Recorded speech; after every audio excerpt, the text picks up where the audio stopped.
ਪਿਆਰੇ ਬੱਚਿਓ, ਆਪਾਂ 21 ਤਰੀਕ 21 ਅਗਸਤ 2020 ਵਰਕਸ਼ੀਟ ਆਪਣੀ 5th ਇੰਗਲਿਸ਼ ਸਬਜੈਕਟ ਕਰਨ ਲਈ ਤਿਆਰ ਹਾਂ। Read the passage and answer the following questions. ਉਹੀ ਸੇਮ ਆਪਾਂ ਜਿਵੇਂ ਪੰਜਾਬੀ 'ਚ ਕੀਤਾ ਉਵੇਂ ਇੰਗਲਿਸ਼ ਦਾ ਵੀ ਆਪਾਂ ਪਹਿਲੇ ਪੈਰਾ ਪੜ੍ਹਨਾ, ਫਿਰ ਇਸੇ ਪੈਰੇ 'ਚੋਂ ਆਪਾਂ ਕੁਐਸਚਨਸ ਦੇ ਆਨਸਰ ਲੱਭਣੇ ਆ।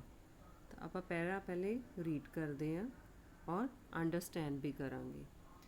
when the clock strikes 7:30 am, am मतलब anti meridian, meridian, my school bus arrives and I reach the school on time। मतलब मेरी ਜਦੋਂ clock strike करदा 7:30 मॉर्निंग वाला 7:30 ਤਾਂ ਮੇਰੀ ਸਕੂਲ ਬੱਸ ਆ ਜਾਂਦੀ ਹੈ and I reach the school on time. ਮੈਂ ਸਕੂਲ ਔਨ ਟਾਈਮ ਪਹੁੰਚ ਜਾਂਦੀ। At 2 in the afternoon I come back home and meet my clock again। ਤਾਂ 2 ਵਜੇ ਦੁਪਹਿਰ ਦੇ ਮੈਂ ਵਾਪਸ ਜਦੋਂ ਆਉਣਾ ਮੈਂ ਫਿਰ ਆਪਣੇ ਕਲੌਕ ਨੂੰ ਮਿਲਦਾ। in the evening at 5 PM, ਹੁਣ PM ਹੋ ਗਿਆ, ਦੇਖੋ ਉੱਪਰ ਸੀ AM नीचे है PM, पोस्ट मैरिडियन मतलब 12 बजे दोपहर के बाद जो टाइम हुंदा है। It's hands tell me to go out and play. तो क्लॉक का जिहड़ा हैंड है, हैंड्स हुंदे है ना उहदे ते बने हुए, वो सानू कहंदा है, मैनू कहंदा है मतलब to go out and play, बाहर जाओ और खेलो। At 9 PM it is time to say good night and go to bed. 9 PM की टाइम हुंदा है गुड नाइट कहन दा और बैड ते जान दा। हुण आपां क्वेश्चनस करांगे इहदे चों ही। फर्स्ट है आई रीच माई स्कूल। हुण तुसी लाइन उपर देखनी है पैरे दे विच, तुसी पढ़ी सी ये वाली line I reach my school. इत्थे आपां पहली फर्स्ट लाइन ही पई है आई रीच माई स्कूल या I reach the school on time लिखा हुआ है ना, on time. I reach my school, A option है 7 AM, नहीं ये गलत है। बी इन द मॉर्निंग, ये भी नहीं इत्थे यूज़ किया होया। सी ऑन टाइम, तो आपां सी ऑन टाइम ते टिक लगावांगे। इत्थे लिख लेना है, जिहड़ी आ ब्लैंक है इहदे च लिखना भी है तुसी। सैकेंड है van does my school bus arrives. मेरी बस जिहड़ी हैगी कदों आ जाती है। फर्स्ट लाइन दे विच ही सीगा when the clock strikes 7:30 AM, 7:30 AM the school my school bus arrives. तो हुण कितने बजे, ये ऑप्शन च देखते हैं आपां। ए ते है एट 5 PM, PM तो शाम वाला हुंदा है, 12 बजे तो बाद। स्कूल बस तो सुबह आ रही है ना, अराइव मतलब आना। बी एट 9 PM, ये भी गलत है। सी एट 7:30 AM, तो AM है एक 7:30, डी ऑप्शन च PM भी पे है, ये ते आपां टिक नहीं करना, आपां AM वाले ते टिक करना है। नैक्सट है थर्ड चूज़ द नाउन। हुण देखो नाउन हर च आ रहे हैं, इहदा मतलब नाउन इंपॉर्टेंट है, तुहानूं नाउन दी नॉलेज होनी चाहिए है। नाउन दा मीनिंग की हुंदा है, किसी भी जगह का नाम, किसी भी थिंग का नाम जो सानू नज़र आ रहा है उन्होंने आपां नाउन कहने हैं। तो हुण इहदे च आपां चैक करते हैं। प्ले तो खेलना हुंदा है, ये नाउन नहीं कह सकते आपां। बी ते मीट मिलना हुंदा है, इनू भी नहीं आपां कह सकते। सी होम घर आपां नूं दिखदा है, तो इट मीनस होम नाउन है। फोर्थ क्वेश्चन है look at the picture and choose the correct option. तुसी पिक्चर देखनी है और करेक्ट ऑप्शन ते टिक लगानी है।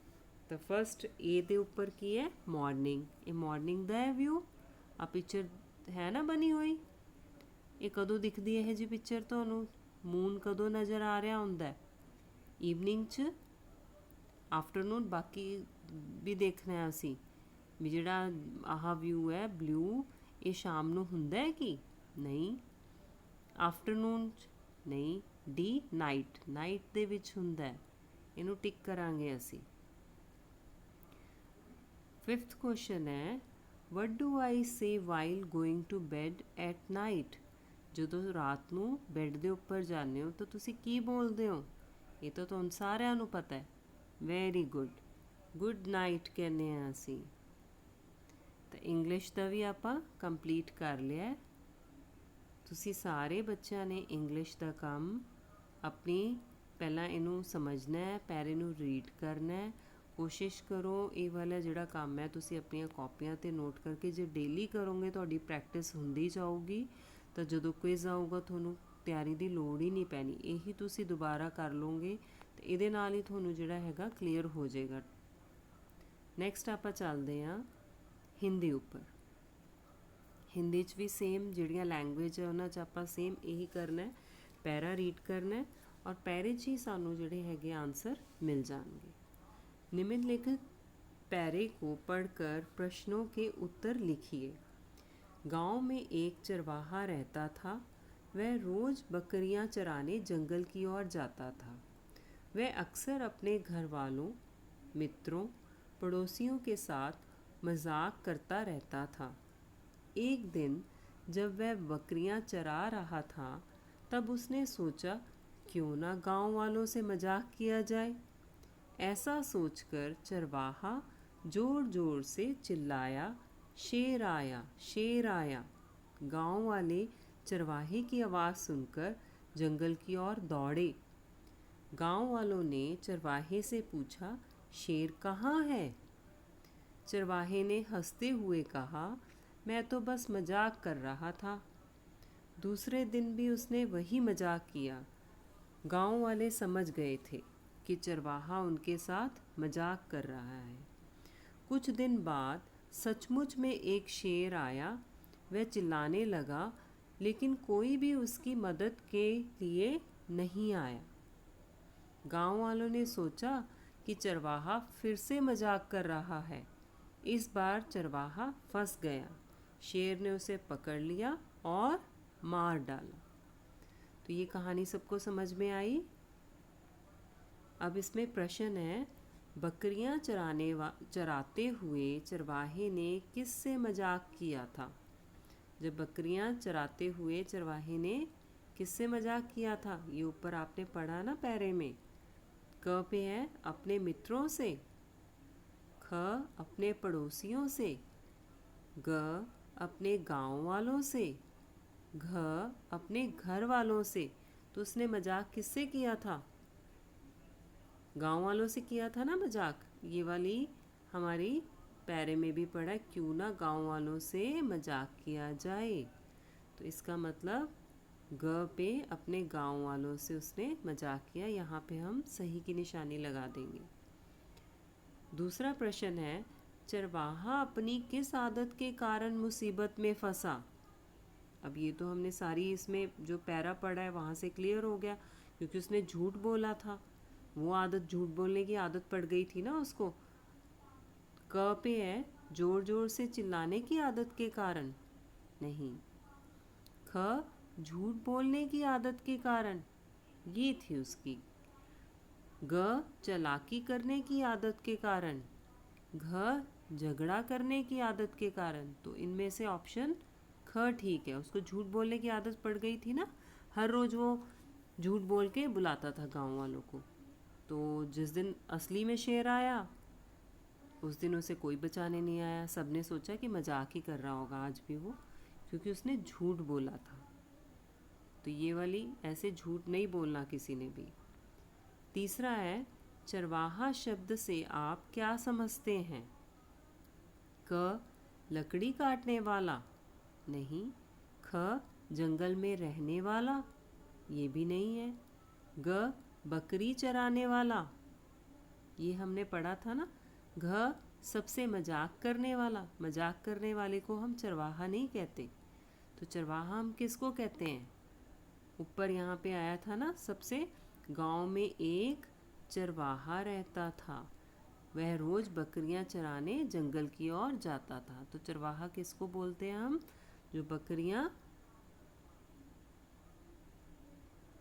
बकरियां को चराने लेके जाता है। तो बकरियां चराने वाला पे हम सही निशानी लगा देंगे। आगे प्रश्न 4 है, समझ कर करें। बकरी बकरियाँ है तो लकड़ी लकड़ियाँ होगा। बकरी बकरियाँ, बकरी से ही देखो बकरियाँ, सेम वैसे ही करना है तुमने। लकड़ी लकड़ियाँ, तो पहला क पे लड़कियाँ लिखा है, तो लड़कियाँ तो नहीं है, लकड़ी बोला है उसने। लकड़ी का क्या होगा? लकड़ियाँ। और ड़ को हमने छोटी ई की मात्रा डालनी है, ये भी ध्यान रखना है। लकड़ियाँ, यहाँ पे जो है ख ही सही है, तो ख पे हम सही की निशानी लगा देंगे। 5वां प्रश्न है, शेर कहाँ है? वाक्य किसने किससे कहा? क, चरवाहे ने अपने मित्रों से? नहीं।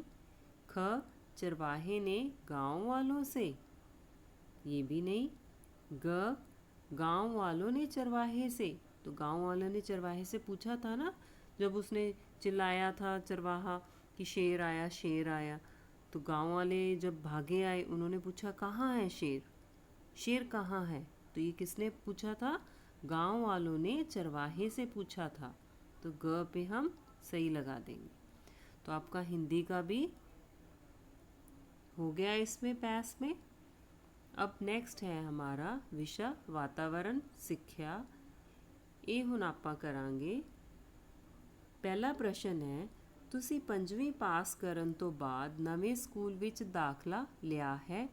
ਤੁਹਾਡੇ ਨਵੇਂ ਦੋਸਤ ਵੀ ਬਣਨਗੇ। ਜਮਾਤ ਵਿੱਚ ਕਿਸ ਪ੍ਰਕਾਰ ਦੇ ਵਿਦਿਆਰਥੀਆਂ ਨੂੰ ਆਪਣਾ ਦੋਸਤ ਬਣਾਓਗੇ? ਦੱਸੋ ਬੱਚੋ, ਕਿਸ ਤਰ੍ਹਾਂ ਦੇ ਬੱਚਿਆਂ ਨੂੰ ਤੁਸੀਂ ਬਣਾਓਗੇ ਦੋਸਤ? ਊੜੇ ਤੇ ਹੈ ਜੋ ਚੰਗੇ ਆਚਰਣ ਵਾਲੇ ਹੋਣ। ਐੜੇ ਤੇ ਹੈ ਜੋ ਅਧਿਆਪਕਾਂ ਦਾ ਕਹਿਣਾ ਮੰਨਦੇ ਹੋਣ। ਇਹ ਵੀ ਠੀਕ ਹੈ। ਈੜੀ ਜੋ ਮਨ ਲਾ ਕੇ ਪੜ੍ਹਦੇ ਹੋਣ। ਸੱਸਾ ਜਿਨ੍ਹਾਂ ਵਿੱਚ ਉਪਰੋਕਤ ਸਾਰੇ ਗੁਣ ਹੋਣ। ਤਾਂ ਤੁਸੀਂ ਕਿਹਦੇ ਨਾਲ ਦੋਸਤੀ ਕਰੋਗੇ? ਜਿਨ੍ਹਾਂ ਵਿੱਚ ਉਪਰੋਕਤ ਸਾਰੇ ਗੁਣ ਹੋਣਗੇ। ਤਾਂ ਸੱਸੇ ਤੇ ਅਸੀਂ ਸਹੀ ਦੀ ਨਿਸ਼ਾਨੀ ਲਗਾਵਾਂਗੇ। ਦੂਸਰਾ ਪ੍ਰਸ਼ਨ ਹੈ, ਰੁੱਖ ਸਾਡੇ ਸਾਥੀ ਹਨ। ਰੁੱਖਾਂ ਦੇ ਸੰਬੰਧ ਵਿੱਚ ਕਿਹੜਾ ਕਥਨ ਗਲਤ ਹੈ? ਗਲਤ ਬਾਰੇ ਅਸੀਂ ਦੱਸਣਾ ਹੈ। ਗਲਤ ਜਿਹੜਾ ਹੈਗਾ ਇੱਥੇ ਪੁੱਛਿਆ ਸਾਨੂੰ, ਸਹੀ ਨਹੀਂ, ਅਸੀਂ ਕਥਨ ਜਿਹੜਾ ਗਲਤ ਹੈ ਉਹਦੇ ਬਾਰੇ ਦੱਸਣਾ ਹੈ। ਰੁੱਖ ਸਾਨੂੰ ਛਾਂ ਦਿੰਦੇ ਹਨ, ਇਹ ਤਾਂ ਸਹੀ ਹੈ। ਐੜੇ ਤੇ ਹੈ ਰੁੱਖਾਂ ਤੋਂ ਅਸੀਂ ਲੱਕੜ ਪ੍ਰਾਪਤ ਕਰਦੇ ਹਾਂ, ਇਹ ਵੀ ਠੀਕ ਹੈ। ਈੜੀ ਤੇ ਹੈ ਰੁੱਖ ਬਹੁਤ ਸਾਰੇ ਪੰਛੀਆਂ ਦਾ ਰਹਿਣ ਬਸੇਰਾ ਹਨ, ਇਹ ਵੀ ਠੀਕ ਹੈ। ਸੱਸੇ ਤੇ ਹੈ ਰੁੱਖ ਧਰਤੀ ਹੇਠਲੇ ਪਾਣੀ ਦਾ ਨੁਕਸਾਨ ਕਰਦੇ ਹਨ, ਇਹ ਗਲਤ। ਤਾਂ ਅਸੀਂ ਗਲਤ ਤੇ ਹੀ ਸਹੀ ਦੀ ਨਿਸ਼ਾਨੀ ਲਗਾਉਣੀ ਹੈ। ਸੱਸੇ ਤੇ ਸਹੀ ਲਗਾ ਦਾਂਗੇ। ਤੀਸਰਾ ਪ੍ਰਸ਼ਨ ਹੈ, ਥਣਧਾਰੀ ਜੰਤੂਆਂ ਦੇ ਨਵਜੰਮੇ ਬੱਚੇ ਭੋਜਨ ਵਜੋਂ। ਹੁਣ ਥਣਧਾਰੀ ਜਿਹੜੇ ਹੁੰਦੇ ਹੈ ਉਹਨਾਂ ਦੇ ਜੰਤੂਆਂ ਦੇ ਨਵਜੰਮੇ ਬੱਚੇ ਭੋਜਨ ਵਜੋਂ ਊੜੇ ਤੇ ਫਲ ਖਾਂਦੇ ਹਨ। ਐੜੇ ਤੇ ਦੁੱਧ ਪੀਂਦੇ ਹਨ। ਈੜੀ ਤੇ ਆਪਣੀ ਮਾਂ ਦਾ ਦੁੱਧ ਪੀਂਦੇ ਹਨ। ਸੱਸੇ ਤੇ ਚਾਰਾ ਖਾਂਦੇ ਹਨ। ਤਾਂ ਜਿਹੜੇ ਥਣਧਾਰੀ ਜੰਤੂ ਨੇ ਉਹਨਾਂ ਦੇ ਨਵਜੰਮੇ ਬੱਚੇ, ਉਹਨਾਂ ਨੇ ਜੋ ਪੁੱਛਿਆ ਨਵਜੰਮੇ ਬੱਚੇ, ਕਿਉਂਕਿ ਬਾਅਦ ਵਿੱਚ ਤਾਂ ਫਲ ਵੀ ਖਾਂਦੇ ਹੈ, ਦੁੱਧ ਵੀ ਪੀਂਦੇ ਹੈ, ਚਾਰਾ ਵੀ ਖਾਂਦੇ ਹੈ, ਪਰ ਜਦੋਂ ਉਦੋਂ ਹੀ ਜੰਮੇ ਹੁੰਦੇ ਹੈ ਉਸ ਟਾਈਮ ਉਹ ਆਪਣੀ ਮਾਂ ਦਾ ਦੁੱਧ ਪੀਂਦੇ ਹਨ। ਇਹਦੇ ਤੇ ਸਹੀ ਆਏਗਾ। ਚੌਥਾ ਪ੍ਰਸ਼ਨ ਹੈ, ਰਾਜੂ ਮੋਬਾਈਲ ਉੱਤੇ ਬਹੁਤ ਜ਼ਿਆਦਾ ਗੇਮਾਂ ਖੇਡਦਾ ਹੈ।